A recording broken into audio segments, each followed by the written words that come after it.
पूछ रहे हैं पढ़ने क्या? Pituitary gland. Pituitary gland.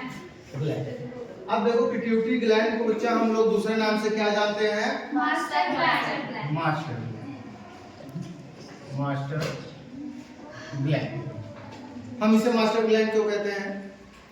क्योंकि बच्चे ये जो मास्टर ग्लैंड होता है ये हमारे बॉडी के मैक्सिमम पोर्शन को कंट्रोल करने का काम करता है, ठीक है ना। यानी इस हमारे पिट्यूटरी ग्लैंड से जो निकलने वाला हार्मोन है वो एक से अधिक होते हैं और वो हमारे बॉडी के ज्यादा से ज्यादा फंक्शन को कंट्रोल करने का काम करता है, इसलिए इसको हम क्या बोलते हैं?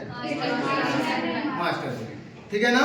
अब बात आती है कि ये मास्टर ग्लैंड कहाँ पाया जाता है और ये काम कैसे करता है, कौन से हार्मोन निकलता है, सब कुछ देखो। तो हमने आपको ब्रेन पढ़ाते समय बताया था बच्चों कि यहाँ पे एक स्ट्रक्चर होता है जिसका नाम था थर्ड वेंट्रिकल, ठीक है ना। इसी थर्ड वेंट्रिकल के यहाँ आगे साइड पे देखा था तो यहाँ पे था हमारा क्या? हाइपोथैलेमस। इसी हाइपोथैलेमस से अगर आप देखोगे तो यहाँ पे एक ऐसे हैंगिंग फॉर्म में स्ट्रक्चर दिखेगा। इसी स्ट्रक्चर को हम क्या बोलते हैं? Pituitary gland. क्लियर है? Yes sir. अब हम लोग देखते हैं कि ये जो पिट्यूटरी ग्लैंड है हमारा, ये जहाँ पे पाया जा रहा है यहाँ पे एक्चुअली एक बोनी कैविटी होती है। क्या होती है? बोनी कैविटी। यानी ये पिट्यूटरी ग्लैंड हमारे एक बोनी कैविटी में ऐसे प्रेजेंट होता है और इसी बोनी कैविटी को बोला जाता है सेला टर्सिका। क्या बोला जाता है? सेला टर्सिका बोला जाता है, ठीक है ना। जब आपको हम बोन के बारे में पढ़ा रहे थे तो सेला टर्सिका के बारे में आया था ना बात, तो ये आपका इसी में पिट्यूटरी पाया जाता है। क्लियर? अब हम लोग देखते हैं कि हमारा ये जो पिट्यूटरी है इसमें दो लोब दिख रहा है, ठीक है ना। देखो एक लोब ये है और एक लोब ये है। जनरली हम इस लोब को बोल देते हैं कि आपका ये हो जाता है एंटीरियर पिट्यूटरी, एंटीरियर पिट्यूटरी, और ये वाला कहलाता है हमारा पोस्टीरियर।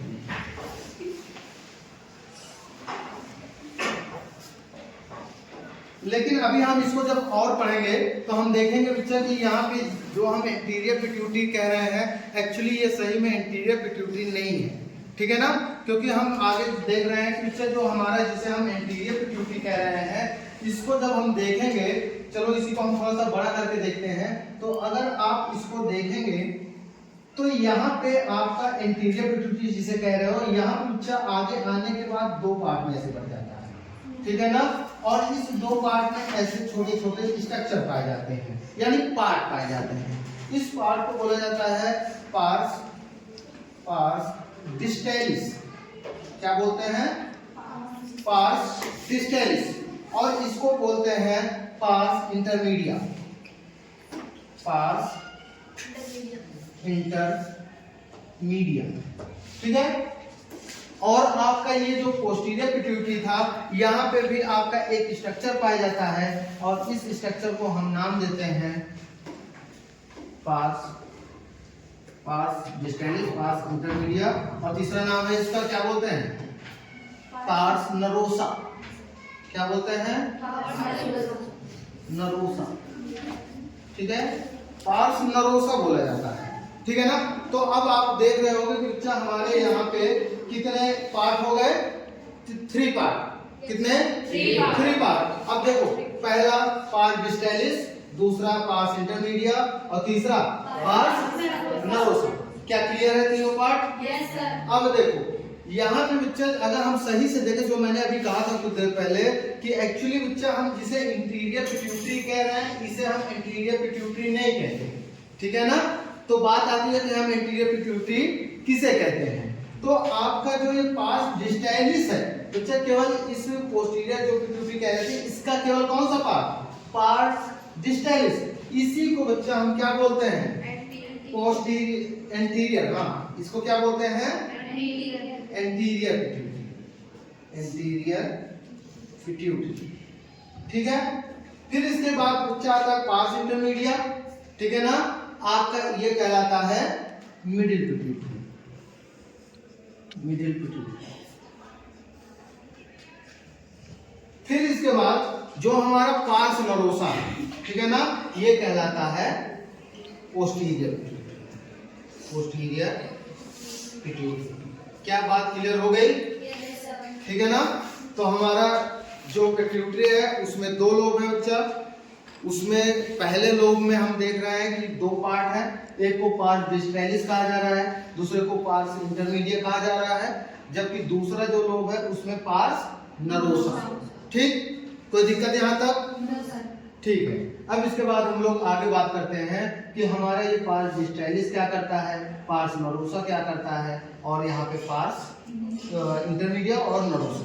ठीक, तो यहाँ सबसे पहले बात आती है पार्स डिस्टैलिस का, जिसे हम एंटीरियर पिट्यूटरी कहते हैं। तो बच्चा हमारे पिट्यूटरी में जो सबसे ज्यादा हमारे ऑर्गन्स को कंट्रोल करने का काम करता है वो बच्चा पार्स डिस्टैलिस होता है। कौन होता है? पार्स डिस्टैलिस होता है। अब यहाँ पार्स डिस्टैलिस में बात आती है कि कौन कौन से हार्मोन फिर आएंगे। ठीक है ना, कौन कौन से हार्मोन यहाँ पे आएंगे। तो देखो भाई, आपका पार्स डिस्टैलिस में आपने एक पढ़ा होगा जीएच, पढ़ा है, एक आपने पढ़ा है पीआरएल। क्या पढ़ा है? पीआरएल। आपने एक पढ़ा है एसीटीएच, आपने एक पढ़ा है एफएसएच, एक आपने पढ़ा है एलएच, एक आपने पढ़ा है टीएसएच। पढ़ा है ना ये सब? ठीक है ना। तो बच्चा ये आपके इसी पार्स डिस्टैलिस से ही रिलीज होता है। तो यहाँ पे सबका फुल फॉर्म पता है ना? इसको ग्रोथ हार्मोन बोलते हैं, ग्रोथ हार्मोन। इसको आपका प्रोलैक्टिन, इसको एड्रीनोकॉर्टिकोट्रॉफिक हार्मोन। ठीक है ना। और इसको फॉलिकल स्टिमुलेटिंग हार्मोन, ये ल्यूटेनाइजिन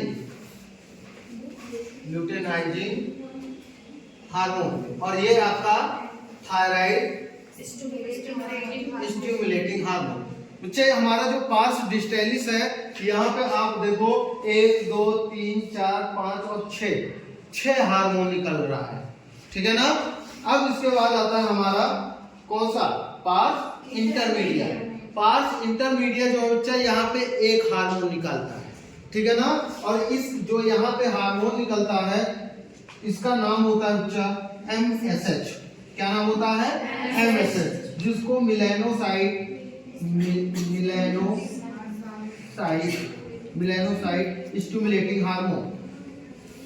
स्टिमुलेटिंग हार्मोन के नाम से जाना जाता है। क्लियर? कोई दिक्कत? फिर इसका बात आती है थर्ड पार्ट, जिसको हमने कहा था पार्स नरोसा। और ये पार्स नरोसा एक हार्मोन आपका हार्मोन निकालेगा। एक या दो होते हैं जो कि ये इसका खुद का बनाया हुआ हार्मोन नहीं होता, वो हाइपोथैलेमस द्वारा बनाया गया होता है। बट बच्चा उसको लाके आपके इसी पार्स नरोसा में स्टोर किया जाता है। तो यहाँ पे दो आप हार्मोन पढ़ोगे, एक को बोला जाता है वैसोप्रेसिन और दूसरे को बोला जाता है ऑक्सीटोसिन। ठीक है ना। इसी वैसोप्रेसिन को बच्चा एडीएच के नाम से भी आप जानते हो। कौन से नाम से? ADH, anti diuretic hormone. ठीक है ना। क्या बात समझ में आ गया? ठीक है, क्लियर? कोई दिक्कत यहाँ तक? ठीक है। अब इसके बाद बच्चा हम इससे निकलने वाले जो हार्मोन है हम उनको एक एक करके डिटेल्स में बात करेंगे कि कौन सा हार्मोन हमारा क्या फंक्शन प्ले करेगा। ठीक।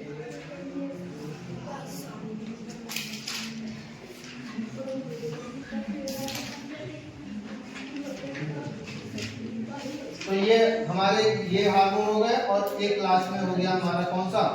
MSH। ठीक है ना। तो ये सभी हार्मोन हमारे हैं। अब इसी को हम एक एक बात करते हैं कि पहला हमारा बच्चा GH को हम क्या नाम देते हैं? Growth hormone. ठीक है ना। तो ग्रोथ हार्मोन जो होता है बच्चा ये हमारा कहाँ से निकल रहा है? पिट्यूटरी से। कौन सा? पिट्यूटरी से। ठीक है ना। आपसे पूछा जाएगा कि पिट्यूटरी के किस पार्ट से निकलता है, तो सबसे पहला आंसर आएगा क्या? Anterior pituitary. क्या आएगा? Anterior pituitary. ठीक है ना। पहला ऑप्शन, अगर एंटीरियर पिट्यूटरी होता है तो आप एंटीरियर पिट्यूटरी लगाओगे। अगर उससे आगे बात करता है तो फिर बच्चा आपको दिया जाएगा ऑप्शन, जिसमें आपका रहेगा क्या, पार्स डिस्टालिस, पार्स इंटरमीडिया और पार्स नरोसा। अब इसमें अगर पूछा जाएगा तो कौन से पार्ट का होगा, पार्स डिस्टालिस का होगा। क्लियर। तो बच्चा आप पार्स डिस्टालिस, अगर वहां ऑप्शन होता है तो आप पार्स डिस्टालिस पे टिक करेंगे। क्लियर। तो अगर हम देखते हैं कि हमारा जो ये जीएच ग्रोथ हार्मोन है, जब ये बच्चा हमारी बॉडी में निकलता है तो हमारे बॉडी के डिफरेंट टाइप्स के जितने भी सेल है सब पे वर्क करता है, और जब बॉडी के पार्ट पे वर्क करता है तब ये बच्चा हमारे बॉडी में ग्रोथ कराने का काम करेगा। यानी आपने अगर देखा हो, सुना हो, ऐसा कभी सुना है ना कि हम लोग कितने बड़े पैदा हुए थे, कितने बड़े, कितने बड़े, छोटे से ना। लेकिन क्या आज भी हम इतने ही छोटे हैं क्या, नहीं ना। हम लोग समय के साथ बच्चा बढ़ते जा रहे हैं, ठीक है ना। तो ये बढ़ कैसे रहे, क्योंकि बच्चा हमारे में एक हार्मोन काम कर रहा है जिसका नाम क्या है, ग्रोथ हार्मोन, जो कि बच्चा आपके मसल्स पे भी काम करेगा, आपके बोन पे भी काम करेगा, जिससे आपका मसल्स भी डेवलप होगा और बोन भी डेवलप होगा, जिसकी वजह से बच्चा हमारी हाइट क्या होती है, बढ़ जाती है, ठीक है ना। तो ये ग्रोथ हार्मोन ही बच्चा वहां पे काम करता है, ठीक है ना। और जब ये ग्रोथ हार्मोन हमारे में ज्यादा काम करने लगता है कभी कभी, तब यहाँ पे बच्चा बीमारी होती है, ठीक है ना।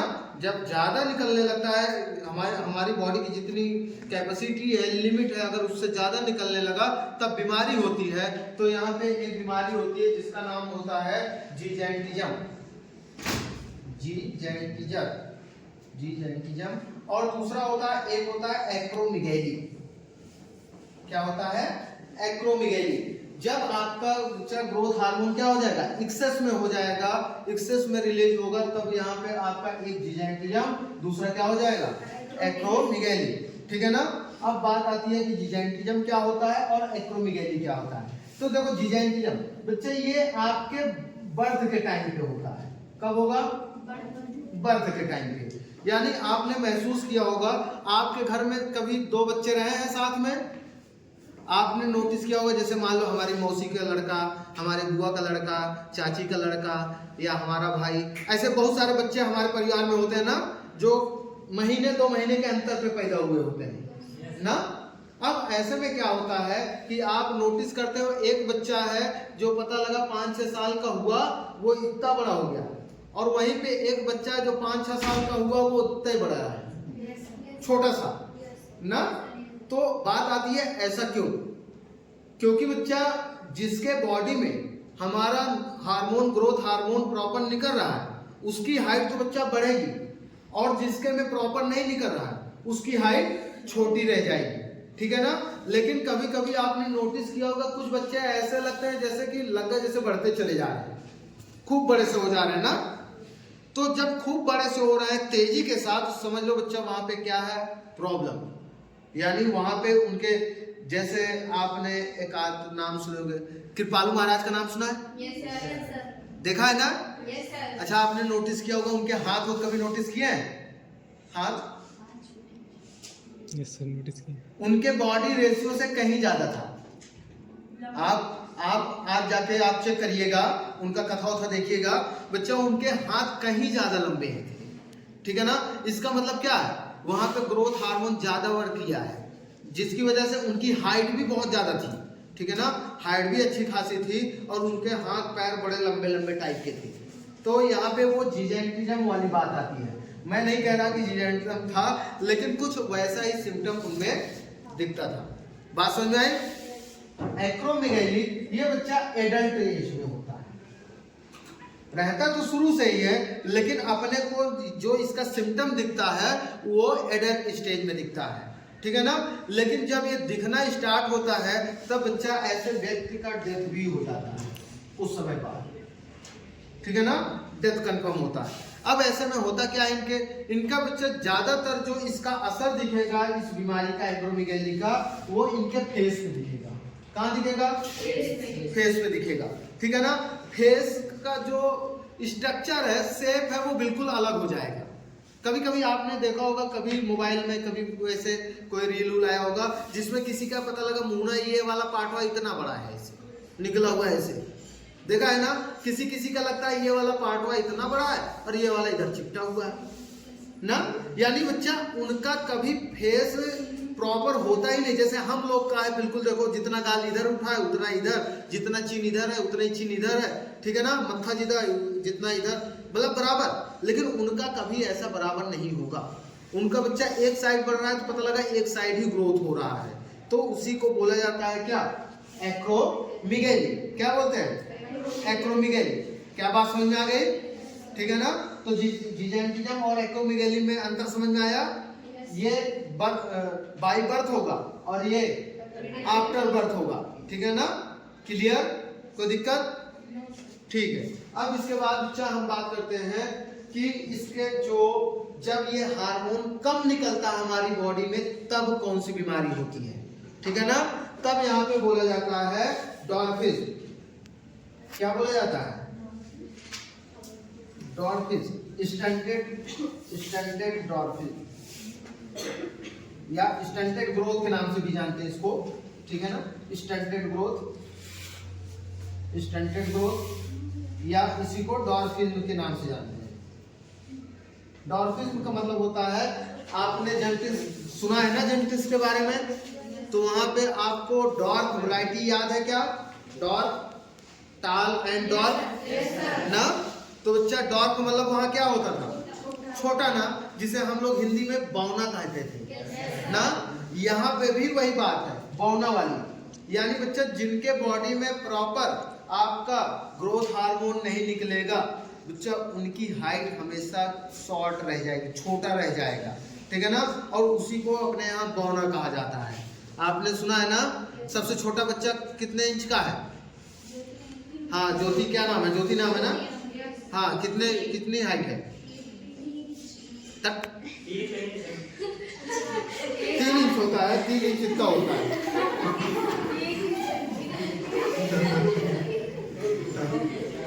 अरे कुछ तो शर्म करो,